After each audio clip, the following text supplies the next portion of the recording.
प्यारे बच्चों, आज हम बात करेंगे। हमारा लेसन वही चल रहा है, मानव नेत्र रंग बिरंगा संसार, और आज हम इसमें प्रिज्म के बारे में पढ़ेंगे। प्रिज्म में अपवर्तन कैसे होता है पहले हम वो जान लेते हैं, फिर हम जानेंगे प्रिज्म में प्रकाश का विक्षेपण कैसे होता है। तो प्रिज्म में अपवर्तन कैसे होता है, एक आप प्रिज्म लें, इसे मैं आपको एक्चुअल प्रिज्म को भी दिखाऊंगा।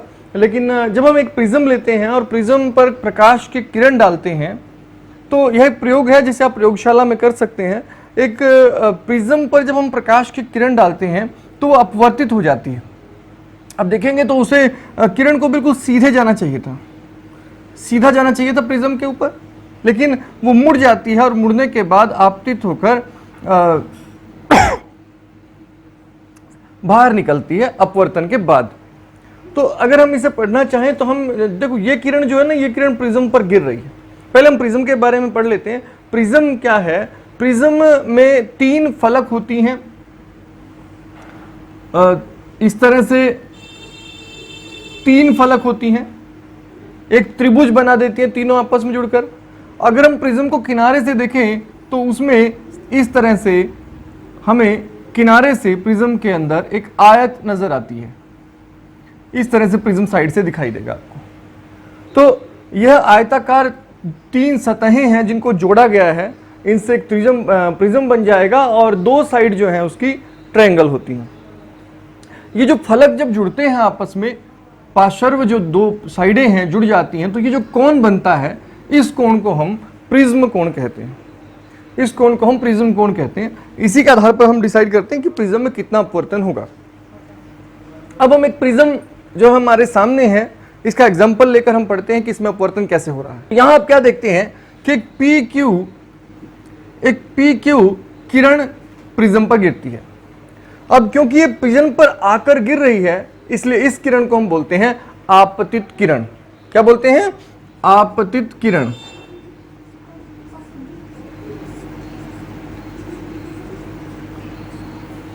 अब आपतित किरण और फलक के बीच यदि एक लंब डाल दिया जाए, एक 90 डिग्री का एंगल हम अभिलंब खींच दें, अभिलंब मतलब 90 का कोण।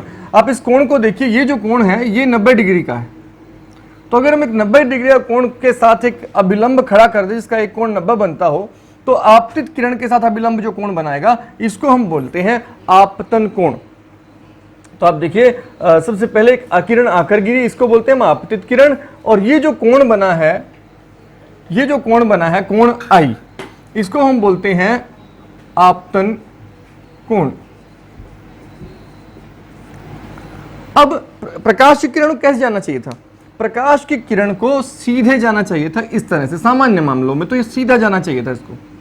तो अब अगर आप देखें तो हमारी किरण नीचे की ओर झुक गई है। किधर झुक गई है? ये अभिलंब है, देखो ये हमने अभिलंब खींचा है, तो ये अभिलंब की ओर झुक गई है। ऐसा कब होता है? जब प्रकाश एक विरल माध्यम से सघन माध्यम में प्रवेश करता है। अब जरा एक बार समझ लेते हैं विरल क्या है और सघन क्या है। विरल मतलब जिसमें कण बहुत दूर दूर होते हैं, जैसे वायु में कण दूर दूर हैं। तो वायु एक विरल माध्यम है, किसकी तुलना में? कांच की तुलना में।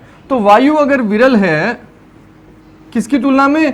कांच की तुलना में। क्योंकि कांच में देखेंगे तो कण बहुत पास पास होते हैं बजाय कि वायु के। इसीलिए वायु एक गैस है और कांच एक ठोस है। ठोस में कण पास होते हैं।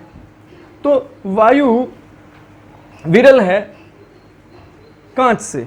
तो हमने यहां अभी क्या हुआ कि वायु से एक प्रकाश की किरण आई, उसने कांच में प्रवेश किया। तो जब प्रकाश विरल माध्यम से सघन माध्यम में प्रवेश करता है, ये एक विरल माध्यम है, विरल माध्यम से सघन माध्यम में प्रवेश करता है, तो अभिलंब की ओर झुक जाता है। आप देखिएगा तो अभिलंब की ओर झुक गया है, ऊपर जाने की बजाय अगर ये कोण बनता तो वो नीचे की ओर झुक गया और कोण घट गया है। तो ये जो कोण R है, ये वाला जो कोण बना है, इस कोण को हम बोलते हैं अपवर्तन कोण। इसको अपवर्तन कोण इसलिए बोलते हैं क्योंकि ये अपवर्तन के बाद, प्रकाश के अपवर्तन के बाद ये कोण बना है।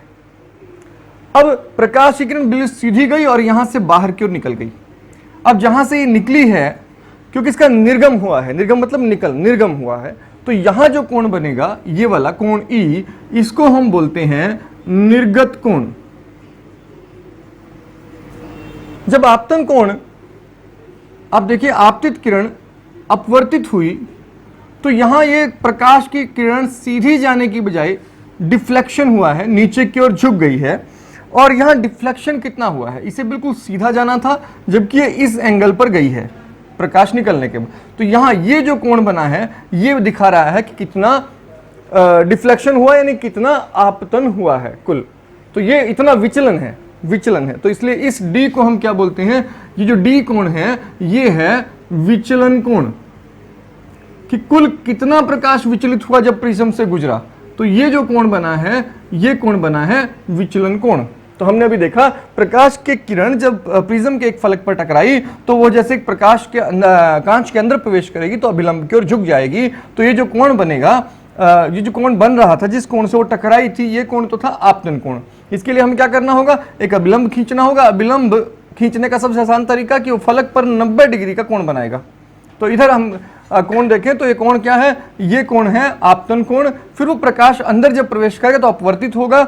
अब ये अपवर्तित किरण है, तो अपवर्तित किरण है तो कौन बना, आपतन कोण, अपवर्तन कोण, सॉरी अपवर्तन कोण। और क्योंकि अपवर्तन कोण है इसलिए इसको आर से हम दर्शाते हैं, कोण आर।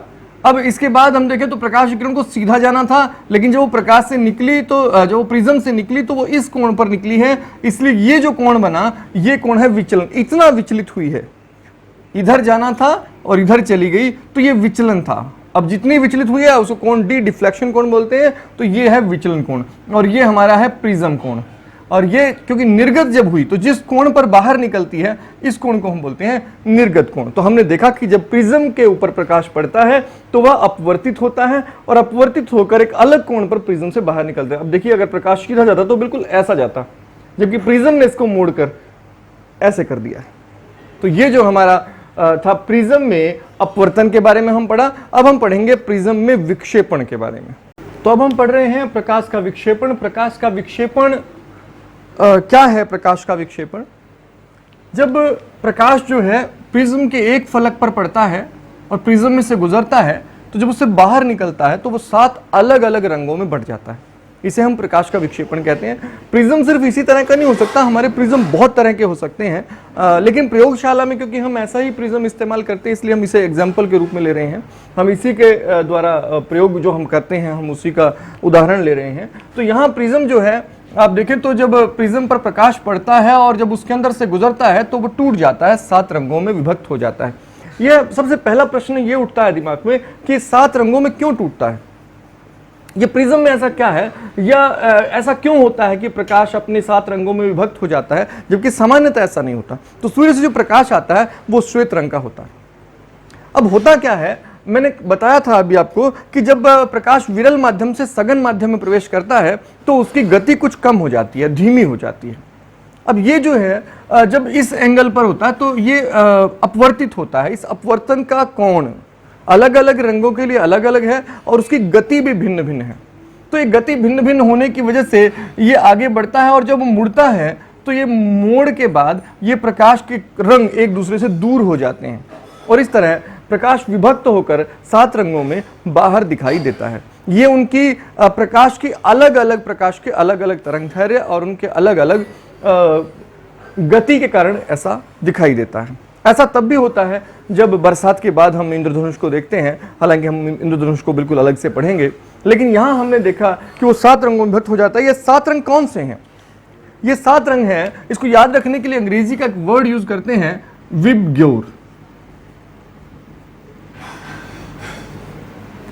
यहां 7 रंग हैं, वी से violet, indigo, blue, green, yellow, orange, red. इसको हम अगर हिंदी में याद करें तो हम इसे इस तरह याद कर सकते हैं,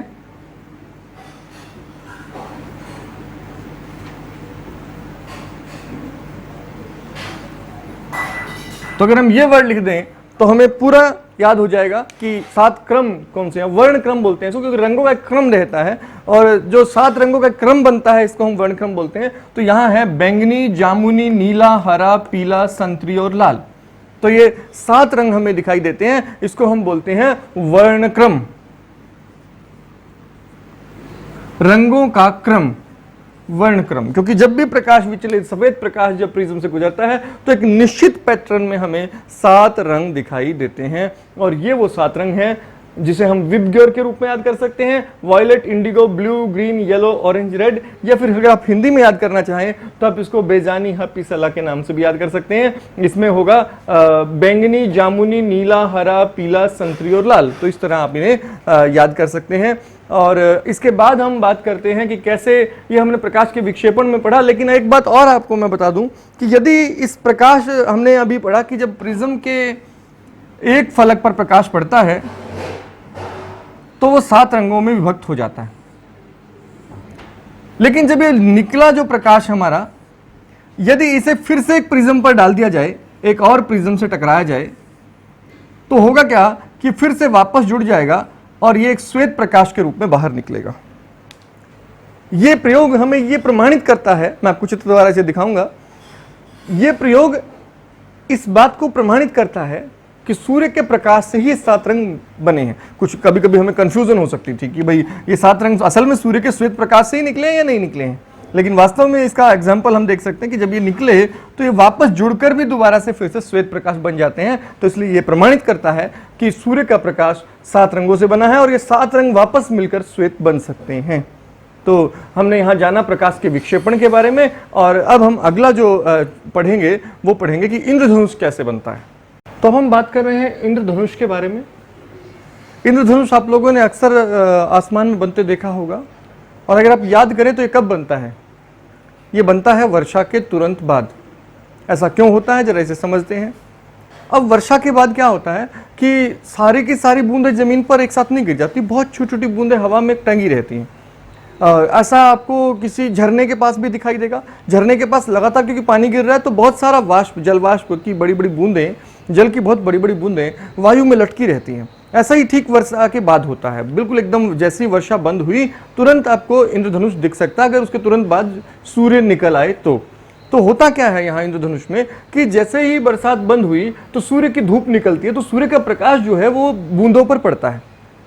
तो ये बूंदें बिल्कुल प्रिज्म की भांति कार्य करती हैं, एकदम प्रिज्म की भांति व्यवहार करती हैं। जब सूर्य का प्रकाश इनमें से गुजरता है तो रंग अलग अलग भागों में विभक्त होकर बाहर निकलते हैं, जैसे एक प्रिज्म में होता है ठीक इसी तरह से, और हमें रंग दिखाई देते हैं। तो इसके लिए हमें करना क्या होता है? इसके लिए हमें ठीक विपरीत दिशा में खड़े होना होता है, सूर्य के विपरीत दिशा में। यदि हम सूर्य की ओर देखेंगे तो हमें इंद्रधनुष दिखाई नहीं देगा, तो हमें सूर्य के विपरीत दिशा में, सूर्य हमारी पीठ की तरफ होना चाहिए, तो हमें इंद्रधनुष आगे की ओर बनता हुआ दिखाई देगा। तो सदैव ध्यान रखिए, एक तो जो इंद्रधनुष है वो सूर्य के विपरीत दिशा में बनता है, दूसरा बनता कब है? वर्षा के तुरंत बाद। क्यों बनता है? तो ये मैंने बताया कि सूर्य का प्रकाश जो है वो जो प्रिज्म पर पड़ता है, जल की बूंदों पर पड़ता है। वर्षा में जो जल की बूंदें हवा में लटकी रह जाती हैं, निलंबित रह जाती हैं, उनमें से जब सूर्य का प्रकाश गुजरता है तो वो 7 रंगों में विभक्त होने लगता है, और इस प्रकार से हमें एक वर्ण क्रम दिखाई देता है। ये वर्ण क्रम जो है इसी को हम इंद्रधनुष बोलते हैं, और इंग्लिश में इसको रेनबो बोलते हैं। तो यहाँ हम इसको देख सकते हैं किस तरह बनता है। ये है इंद्रधनुष के बारे में।